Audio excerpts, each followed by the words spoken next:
Bonjour, T'inquiète, je gère a le plaisir d'accueillir Anaïs Leborgne, l'une des 5 lauréates du concours Ose entreprendre by Kangae. Anaïs, bonjour. Bonjour Jérôme.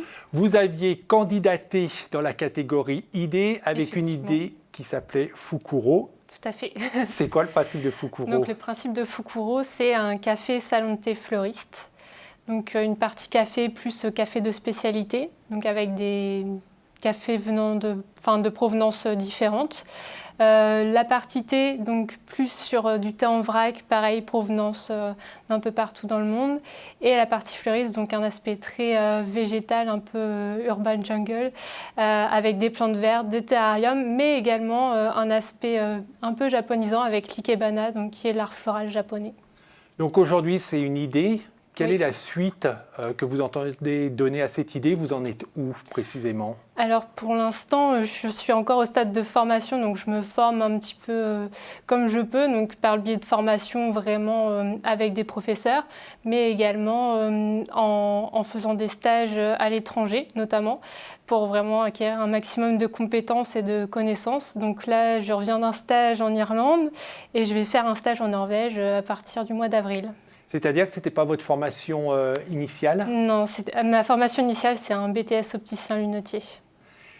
Qui vous accompagne pour mener à bien cette idée et pour passer de l'idée au projet à la concrétisation? Alors, je suis accompagnée par la mission locale et notamment le groupement créateur. Et c'est ma conseillère d'ailleurs qui m'a conseillé de participer au concours de Kangae Ose entreprendre.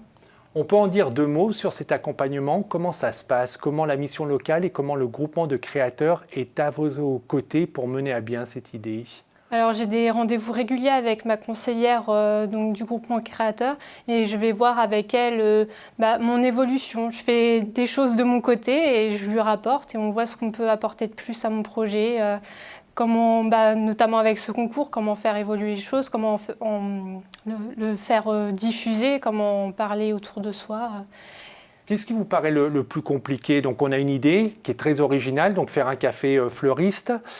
Qu'est-ce qui vous paraît le plus compliqué quand on veut passer justement après l'idée d'essayer d'ouvrir ce café fleuriste? Alors déjà, je pense que c'est le choix de l'emplacement, parce qu'après quand on ouvre quelque chose, voilà, c'est fixe, on ne peut plus bouger. Mais il y a aussi tout ce qui est l'aspect finance derrière.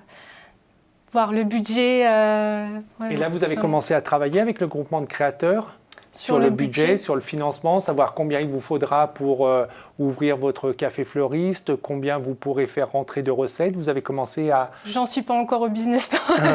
Non, pour l'instant, vraiment, j'essaie de me concentrer sur les idées et les services qui seront proposés. Et après, en fonction de ces services-là, je vais pouvoir établir justement mon business plan. Qu'est-ce qui vous a donné envie de participer à ce concours Ose entreprendre by Kangae? Alors, je dois avouer que je m'y suis inscrite sans grande conviction. Et pourquoi sans grande conviction? Parce que je trouve que mon projet n'est pas encore assez avancé en fait. Donc c'est pour ça aussi que je me suis inscrite sur la catégorie porteur d'idées. Ouais. J'avais peur de ne pas avoir assez d'arguments derrière, mais je me suis dit qu'il ne tente rien à rien. Et au final, voilà, j'ai fait partie des 5 lauréats. Alors c'est vrai que c'était un petit peu le but de ce concours, c'était de récompenser des porteurs de projets, mais aussi des porteurs d'idées, parce que derrière, ils ont certainement une envie d'entreprendre et qu'avant d'avoir le projet, il y a l'idée. Et du coup, juste pour revenir là-dessus, ça permet aussi de gagner confiance en soi par rapport à son projet, de se dire finalement ça intéresse des gens et voilà, j'ai pu aller quand même jusqu'aux 5 lauréats avec ce projet. Et justement, la confiance des gens, c'est important. Est-ce que vous êtes soutenu par votre entourage dans votre projet?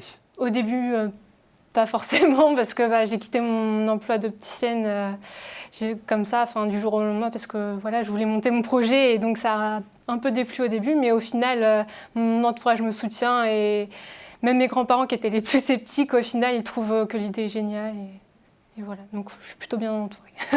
Qu'est-ce qui vous plaît dans l'entrepreneuriat? Parce que l'objectif, je le rappelle, c'est vraiment d'ouvrir ce café fleuriste. Donc vous allez être chef d'entreprise, vous allez être votre propre patron, comme on dit. Qu'est-ce qui vous plaît dans l'entrepreneuriat? Justement, le fait d'être mon propre patron, d'avoir les libertés de mes choix, mais également de faire des rencontres Je pense que l'entrepreneuriat, ça ouvre pas mal de portes au niveau des rencontres, plus que d'être simple salarié au final.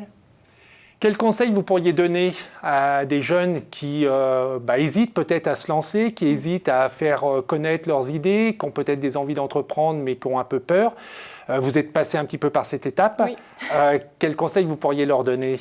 Un peu comme pour moi avec le concours, qui ne tente rien à rien. Donc tenter, voir si l'idée fonctionne et si ça ne fonctionne pas, revoir ce qui ne va pas et persévérer surtout. Ne pas abandonner si l'idée tient à cœur. Voilà. Pas abandonner.